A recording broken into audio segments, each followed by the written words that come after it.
And so, it begins. Dark were the skies and chill was the wind as the land was covered in a veil of malice. Across the hill did ride a dread army of the night, cloaked in mist and fog, prepared to rain down death and destruction upon the land. And the people did crowd for a savior, a noble soul to save them from their impending demise. Just as it seemed all was lost, in strode a mighty hero, clad in shivering metal from head to toe. Wielding a terrible broadsword, he did cleave his foes in two, smashing their ranks asunder with righteous fury.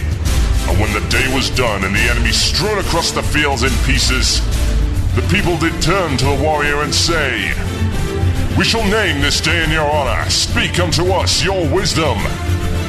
The warrior said one word that day: epic.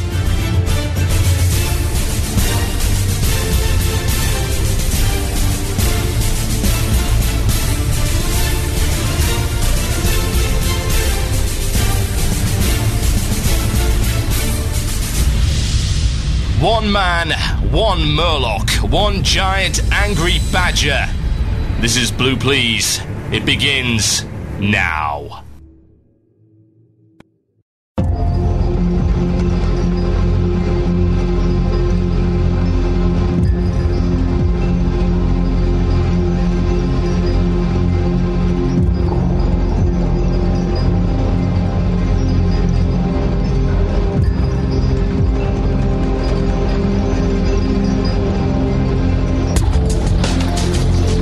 Yes, indeed, folks. Welcome to Blue Please here on CynicalBrit.com with myself, Total Biscuit. The date today is the 26th of March, 2010. It is 8 p.m. GMT. It is 4 p.m. Eastern because you've got this crazy thing going on that I don't really fully understand, therefore I'm not going to attempt to. And I am broadcasting live. And if you are not listening live, then I suppose I'm not broadcasting live.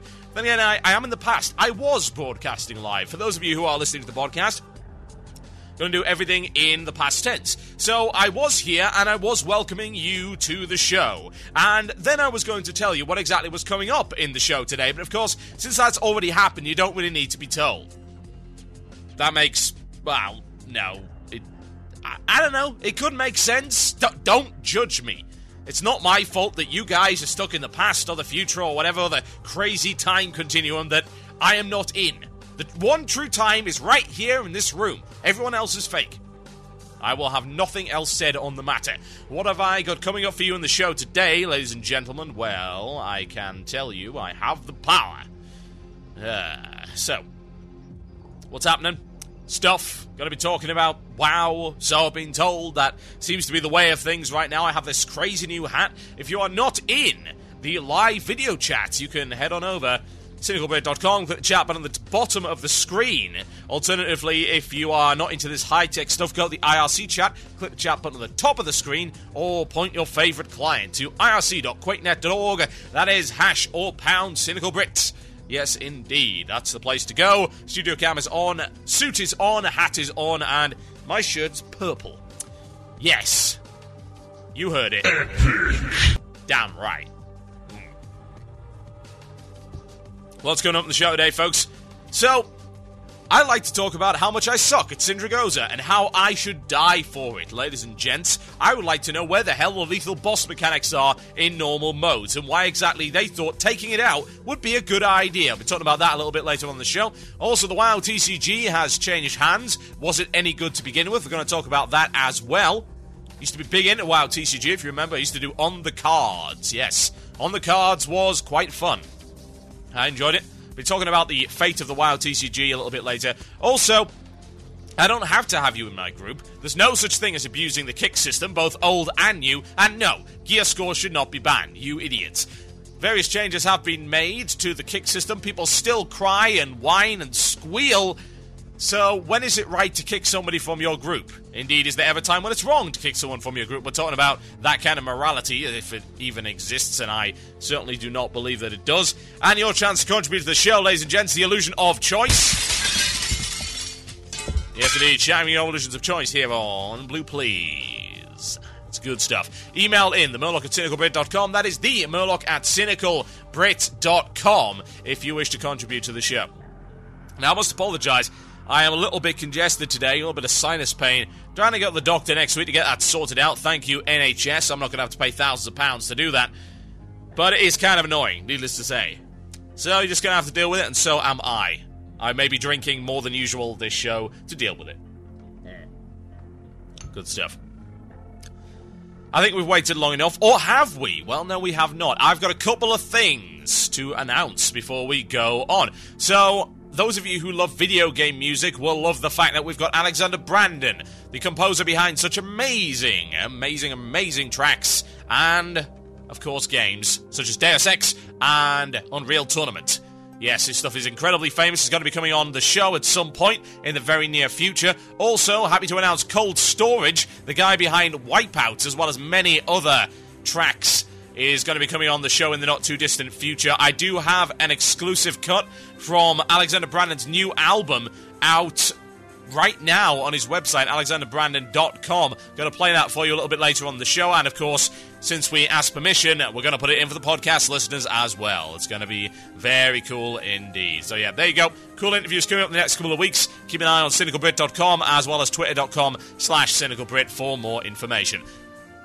Ladies and gents, the eternal, the immortal, the amazing, time for this.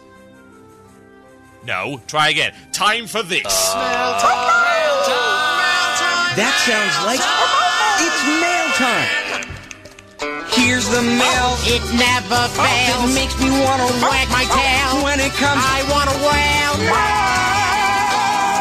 Yes, indeed. Time for mail, folks. And as always, you can email in themurloc@cynicalbrit.com. That is the Murloc@cynicalbrit.com if you have something to say.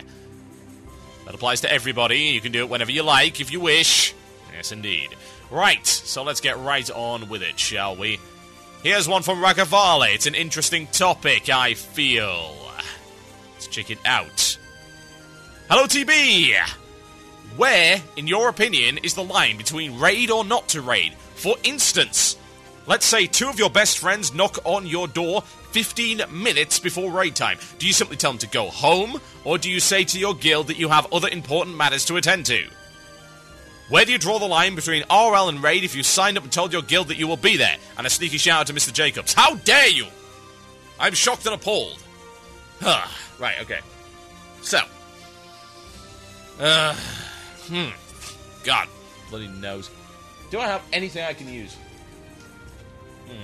No, I don't think Tipex is a good idea. That is actually very, very toxic. Don't do drugs, kids. Right, so. Good question, that, really. Here's the thing. Raid and RL. Generally speaking, I say RL always comes first. But bear this in mind. If you're scheduling your life, then you can't have someone randomly come around and interrupt it. It's as simple as that. If you were doing... Here's an example. Say you were at home with the missus and you had a night in planned and you had all this stuff scheduled and suddenly two friends show up at the door demanding that you go and do something else. What do? Well, the obvious answer is you don't go with them.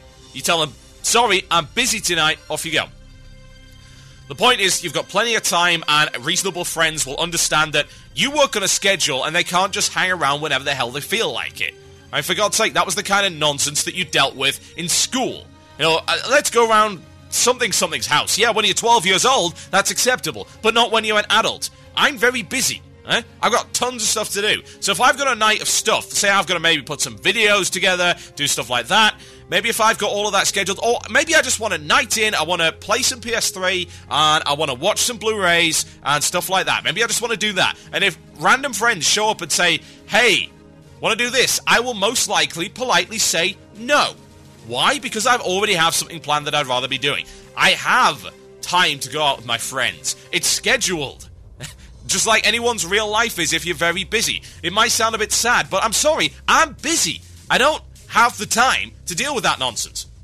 It's the same reason why I don't answer random chat requests all the time on the internet.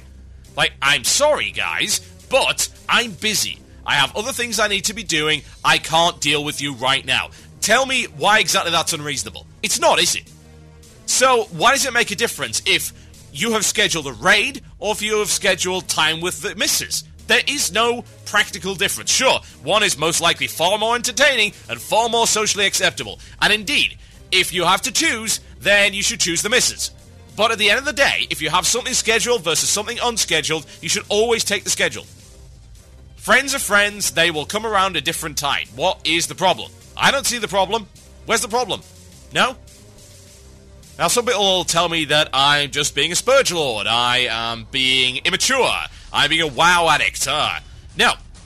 The point of playing WoW in a sensible, casual, and grown-up manner is to schedule your time to make sure it doesn't interfere with your real life. That works both ways, folks. That means your real life doesn't interfere with your scheduled time. For anything. At all. Anything. That's the point. It doesn't matter what it is. If you have something scheduled at home, you can't just have something randomly come along and say, "Oi, let's go do this," unless it's important. You know, obviously there are things that are important, but at the end of the day, it's social activity, it's playtime one way or the other. So why does it matter where that playtime occurs? It's a good question, and that is my simple answer to that. However, if you're given the choice, say, for instance, you know in advance, you've got to pick in advance between playing the game or going out with friends. Which are you going to do? Well, as far as I'm concerned, you'd be very, very foolish not to go out with your friends. The point is that playing any game like this, and a lot of people don't believe this, and it's very sad that they don't understand how this works. You schedule your time and you balance it and do everything in moderation. Okay, I rate 7 hours a week, but I also do a bunch of other stuff. That's fine. That is entirely healthy. I have no issues with that. No one else has any issues with that. Why would they?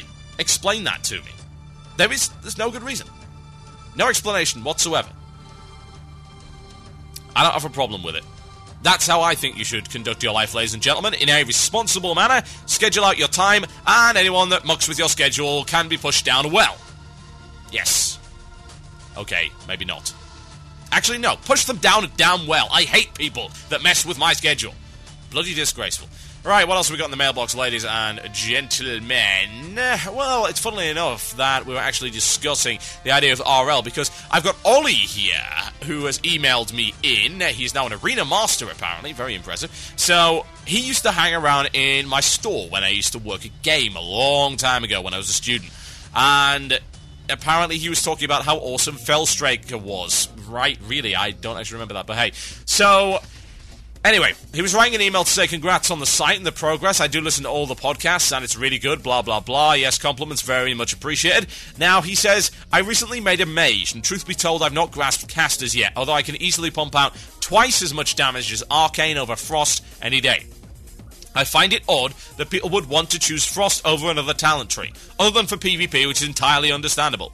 But even then, some of the most high-ranking teams have Arcane Mages for the insane burst damage capacity. Yes, they do.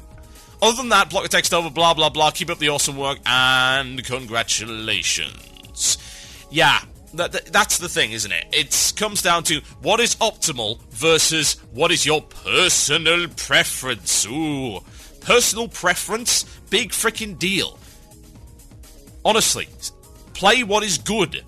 At the end of the day, the class plays relatively similar one way or the other, especially when it comes to a mage. And I'm not talking about the difference between an arms Titan's Grip warrior and a prot warrior. Those are two completely different playstyles. Mage is damage or damage. It's like, I throw blue thing, or I throw red thing, or I throw sort of bluey red thing.